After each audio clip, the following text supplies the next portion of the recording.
بسم الله الرحمن الرحیم. وظایف په خپل ځای باندې حق او زچ دي.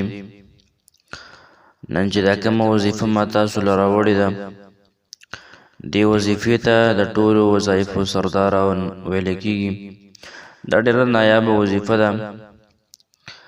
د دې وظیفې د وظایفو سردار ویل کېږي. نایابه وظیفه ده، ډېره زیاته اسانه هم ده.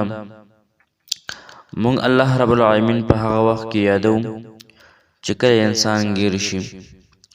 الله تعالی په خپله فرمایي وایي کله چې زما بنده ګیر شي نو ما یاد کړي.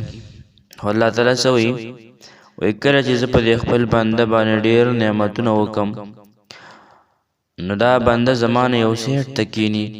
یعنې ما پرې د نعمتونو باران کړی دی، مال دولت هر یو شیز مې ورکړی، د چا محتاج نه دی. په دغه ټایم کې زما د بنده ما چې کوم دی هغه نه یادوي. الله تعالی څه وایي کله چې بیا زما د بنده ګیر شي نو اوږدې اوږدې دعاګانې کوي، بیا ما ته سوالونه او زاریګانې کوي. نو محترمو، نن چې دا کومه وظیفه ما تاسو ته راوړې ده دا د سورة یاسین وظیفه ده.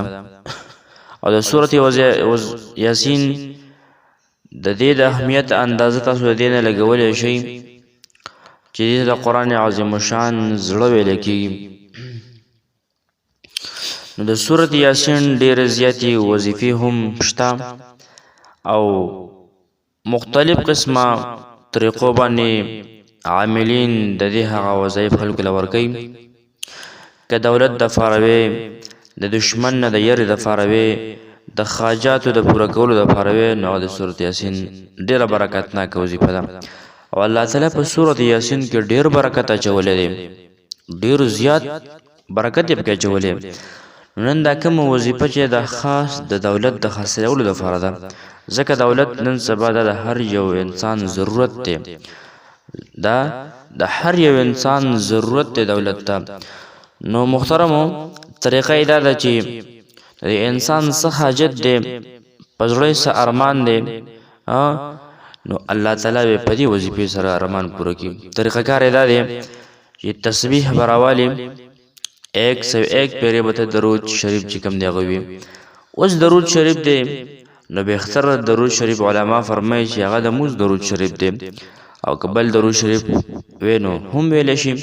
نو 101 پیرې به ته چې کوم درود شریف وي سحر یا ماښام، نو د هغې 101 پیرې درود مبارک نه پس به بیا ته یو پیرا سورة یاسین چې کوم دی هغه وظیفه وکړي.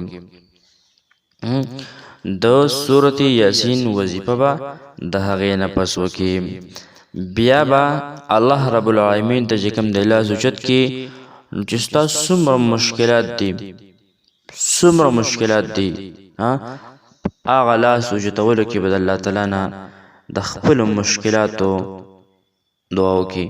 یا الله ما ته دا مشکل را پیښ دی، ما ته دا غم دی، د پیسو کمی دی، ګاډی د کور مسله ده، یا الله زما دا مشکلات حل کړي.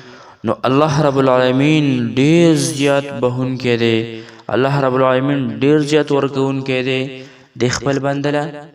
انشاءالله د دې وظایفو برکت باندې الله تعالی به د انسان تمام ضروریات د خپل غیب د خزانې نه چې کوم دی هغه پوره کړي. نو محترمو، یره درنه نه شي، لازمي وکئ، بهترین عمل دی، یو ځلې خامخا وکئ، څومره مشکلات چې وي انشاءالله تعالی الله تعالی به درته اسان کړي. 101 پیرې به درود شریف وي، که سحر وي او که ماښام وي. د هغې نه پس به بیا یو پیره د سورة یاسین تلاوت وکړي، هغې پسې به دعا وغواړي. انشاءالله تعالی و تبارک الله تعالی به ستاسو تمام مشکلات حل کړي.